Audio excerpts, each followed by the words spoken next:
je pense que ce qui est important, je vais partager mon écran après, mais qui a été souligné, c'est le côté indépendant. Et ce qui m'a motivé beaucoup dans les travaux que je vais vous présenter, justement, c'est de garder ce côté indépendant des laboratoires, de pouvoir faire des travaux sans être tenu par des données secrètes de laboratoire ou par comment dire, des extrapolations de données. Donc, je vais vous expliquer pourquoi après. Et puis, je ne sais pas si je suis un accélérateur, moi, j'en suis pas allé jusque-là, mais en tout cas, j'essaye de faire des choses à mon petit niveau et après de les partager pour que ça puisse servir à tout le monde. Alors, en espérant que tout fonctionne bien, ça marchait tout à l'heure. Est-ce que vous voyez mon écran? Oui, c'est bon, il arrive. Il faut le mettre en mode lecture et c'est bon.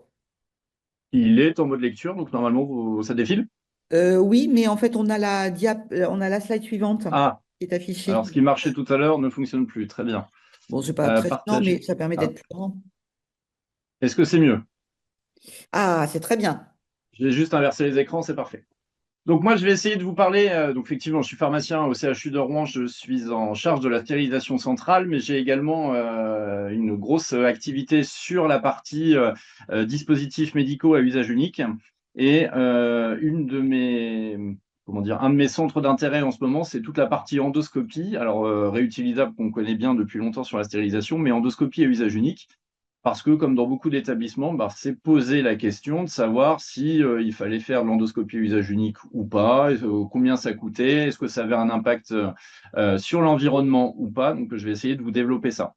Alors, je ne vais pas vous faire qu'une partie RSE parce que vous allez voir que la partie RSE est liée quand même à la partie économique. Je vais passer très très vite sur la partie économique, mais ça va permettre d'étudier les modèles pour voir pourquoi on fait ça. Et comme j'ai vu que j'étais tout seul, je peux déborder sur le temps, c'est moins grave. Je vais être moins tenu que la dernière fois. OK. Enfin, il faut quand même Non, tenir les délais. je vais y arriver, je vais y arriver. Donc, quelle est la place des endoscopes à usage unique aujourd'hui? Eh bien, finalement, la question, c'est, quand on est en stérilisation, c'est de se poser la question de la désinfection de haut niveau, de la désinfection de niveau intermédiaire pour les réutilisables, en gardant quand même tous ces vieux adages que l'on a en tête. On doit stériliser tout ce qui peut l'être. Et on sait très bien que sur nos endoscopes, pardon, on a des limites. Les limites sur le nombre de canaux, sur la longueur de ces canaux, sur les types de matériaux qui sont utilisés. Et d'autres limites que l'on voit arriver, c'est tous les prélèvements d'hygiène qui sont réalisés sur les endoscopes en règle générale, qui provoquent des délais d'immobilisation, qui peuvent provoquer également des retards de prise en charge de patients parce qu'il peut y avoir des décomptas à réaliser. Ça peut poser problème. En termes de limites, on a également tout ce qui est délai de retraitement, donc le retraitement dans son ensemble, on reviendra dessus. Et puis bah, les taux de casse, dans chaque service qui fait de l'endoscopie, on sait qu'on a des taux de casse qui sont importants et qui vont générer des modifications de planning interventionnel ou opératoire. En pratique, ce qu'on voit, c'est que dans nos consultations, on retrouve beaucoup de désinfections. Alors, je ne reviens pas sur les différents niveaux de désinfection qui sont remis parfois en cause et qui sont rediscutés avec la SF2H sur la classification de Spalding. Et puis, un petit rappel quand même de la place des gaines à usage unique qui permettent justement de s'affranchir sur les réutilisables d'un certain nombre de procédures avec des recommandations de la SF2H qui sont sorties très récemment justement sur l'utilisation des gaines. Donc, je passe très vite là-dessus. Finalement, dans la place de nos endoscopes, le principal point qu'il faut garder en tête, ça reste la clinique. Finalement, comment nos praticiens vont pouvoir utiliser ces endoscopes? Quelles sont leurs habitudes? Est-ce que les qualités d'image sont équivalentes? Est-ce que, alors ça c'est très à la mode, mais on voit qu'en termes en médecine et en chirurgie, c'est des choses qu'on voit beaucoup arriver, c'est la place de l'intelligence artificielle dans la partie imagerie. Et on voit qu'aujourd'hui, eh bien, tous les systèmes sont capables d'intégrer de l'intelligence artificielle. Et puis, bah, finalement, c'est quelle utilisation on va en faire en termes soit diagnostique et ou thérapeutique, ce qui peut changer la technique et le type d'appareil qu'on va utiliser. Les spécialités, maintenant, on en trouve partout. Urologie, pneumo, ORL, gastro-entérologie, j'en passe et des meilleurs. Et il y a de plus en plus de modèles, de plus en plus complexes. Alors, quand on arrive en tant que pharmacien, OK, on a des évolutions de gamme, on a des possibilités techniques qui sont en train d'évoluer fortement avec un usage unique qui se développe énormément et des qualités d'usage unique qui deviennent vraiment extraordinaires sur certaines disciplines. C'est encore en train d'évoluer sur d'autres. Et puis, bah, quand on discute avec nos cliniciens, la première chose qu'ils nous disent, c'est de toute façon, je ne veux pas d'usage unique parce que l'usage unique, ça pollue. Bon, OK, premier côté RSE. Et en plus, c'est cher, versant économique. Donc ça, c'est une bonne question des pharmaciens. Et puis, historiquement, on entendait beaucoup la qualité n'est pas bonne. Ça, c'est quelque chose qu'on entend beaucoup moins, mais dans tous les cas, ces trois versants doivent absolument être vérifiés pour faire le choix de la technique. Et quand on regarde la place réelle que l'on retrouve aujourd'hui en endoscopie, et bien finalement, on s'aperçoit que sur les urgences hors cerveau, aller avec partout dans l'hôpital. En termes de formation pour nos internes, bah, c'est idéal parce qu'ils peuvent faire plein de choses. Ils peuvent boire, ils peuvent manipuler, ils peuvent casser, c'est moins grave.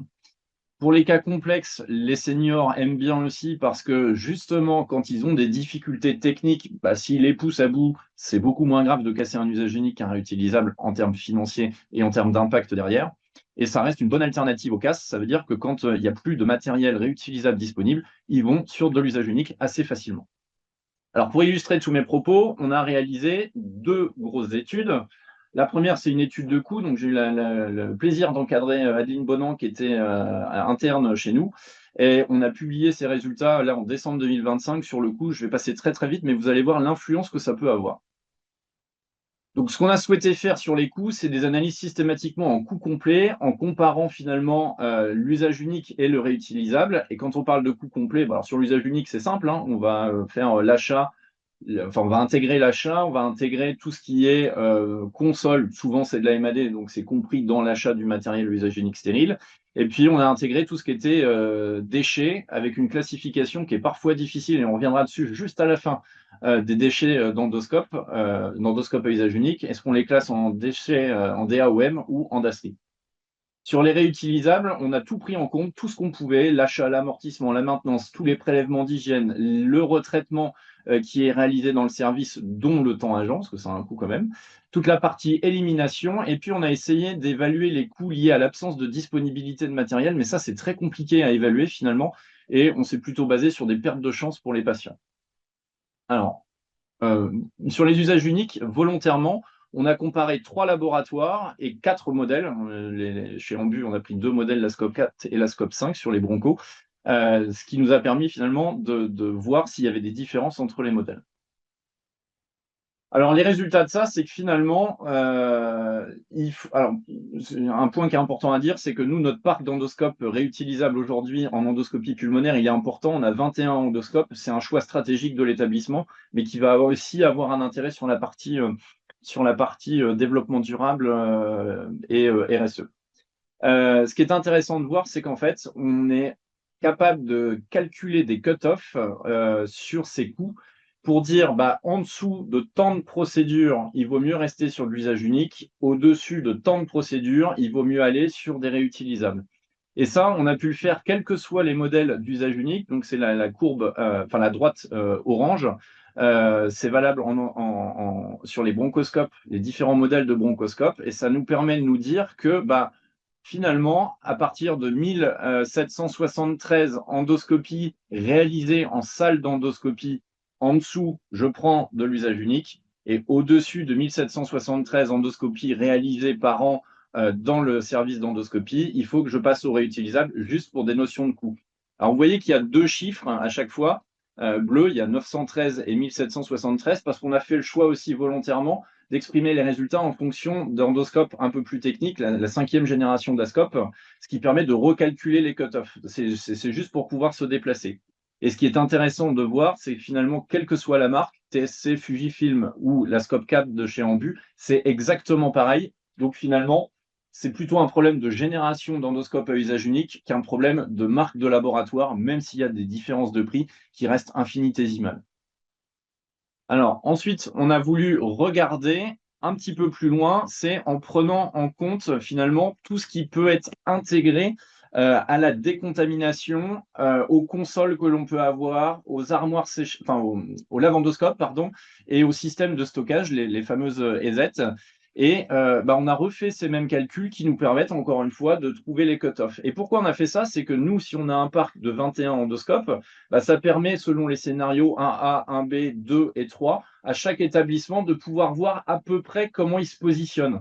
Donc, par exemple, le scénario 1A, bah, on est parti du principe, c'est vraiment des hypothèses, que l'établissement dispose de 5 endoscopes réutilisables, une colonne d'endoscopie, une paillasse de décontamination, une EZ et un lave-endoscope. Donc après, chacun se balade un peu comme il veut en fonction des résultats, mais ça permet de calculer les modèles, les différents modèles économiques.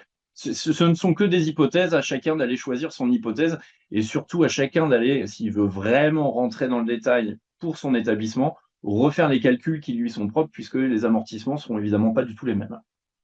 Bref, donc je voulais juste montrer ces histoires de cut-off qu'on va retrouver sur l'impact RSE. Donc la deuxième partie de son travail, qui est son mémoire de DES, c'était justement toute la partie impact RSE. Donc ça, l'article, il est en cours de publication, il a été accepté, il devrait arriver rapidement. Donc là, je vais m'arrêter un petit peu plus longtemps en espérant respecter les délais pour Véronique.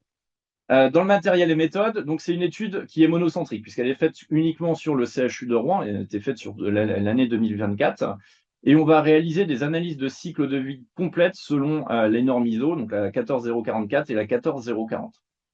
Pour faire ça, moi, j'en ai absolument pas les compétences, mes collègues non plus. Donc, on a sollicité un cabinet totalement indépendant, APESA, qui est bien connu dans le milieu, et qui s'est basé sur la base de données CIMAPRO, donc EcoInvent classique, pour pouvoir analyser les données.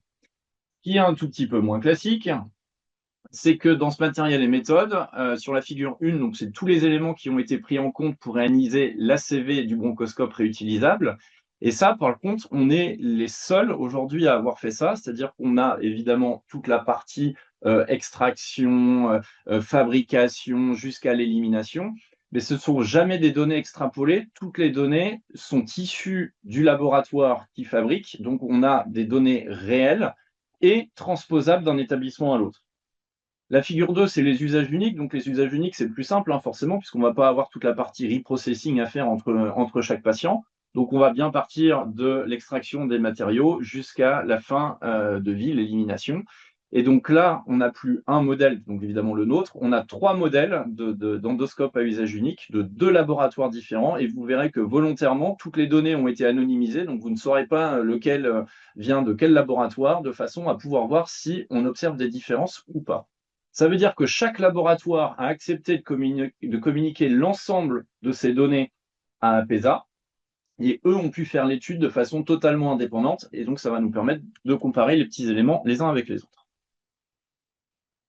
Dans les résultats, cette figure-là, c'est l'impact de cycle de vie quand on regarde la désinfection de niveau intermédiaire du bronchoscope réutilisable sur les différents indicateurs d'impact environnementaux. Donc, vous savez qu'on a différents modèles possibles avec un nombre d'indicateurs qui peut être variable. Nous, on a choisi de travailler volontairement sur 13 indicateurs. Et ce qui va nous intéresser particulièrement, eh bien, c'est toute la partie rouge du graphique et la partie bleu ciel du graphique, où on voit finalement que dans l'analyse de cycle de vie de cet endoscope réutilisable, eh ben, il y a 2 phases qui sont importantes. Il y a toute la phase, enfin 2 éléments qui sont importants, pardon. Il y a toute la partie équipement de protection individuelle qui sont utilisés par les équipes pour réaliser la désinfection de niveau intermédiaire et toute la partie séchage de l'endoscope. Alors ça peut paraître très étonnant. On peut se dire que c'est l'eau qui est utilisée dans le lave-endoscope, etc.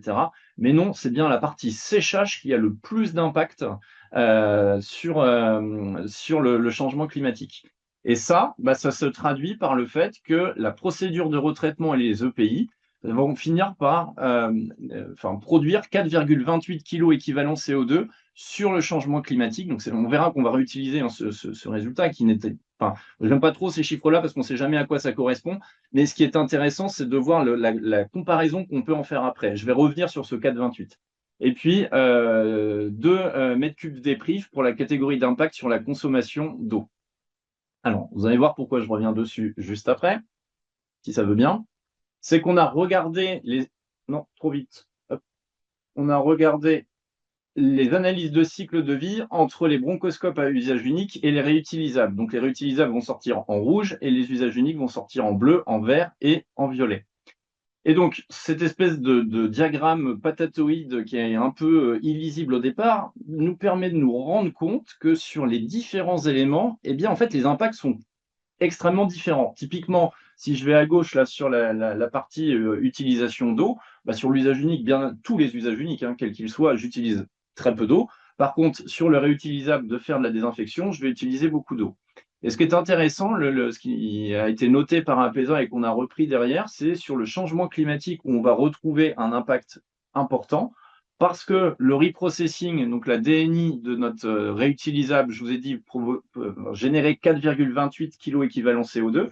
Et quand on regarde sur les usages uniques, bah évidemment, c'est plus du tout le cas. On est bien en dessous. Donc, on a envie de se dire que là, sur cette catégorie-là, précisément, l'impact sur le changement climatique, eh ben, celui qui a le plus d'impact, contrairement à ce qu'on croit, c'est le réutilisable. Alors ça peut paraître assez extraordinaire. Et quand on regarde les 13 indicateurs, eh bien, on s'aperçoit qu'on est incapable d'arriver à une conclusion en disant c'est toujours le réutilisable qui fait pire ou c'est toujours l'usage unique qui fait pire ou qui fait mieux. On peut le prendre dans les deux sens, soit on a envie d'être positif, soit on a envie d'être négatif.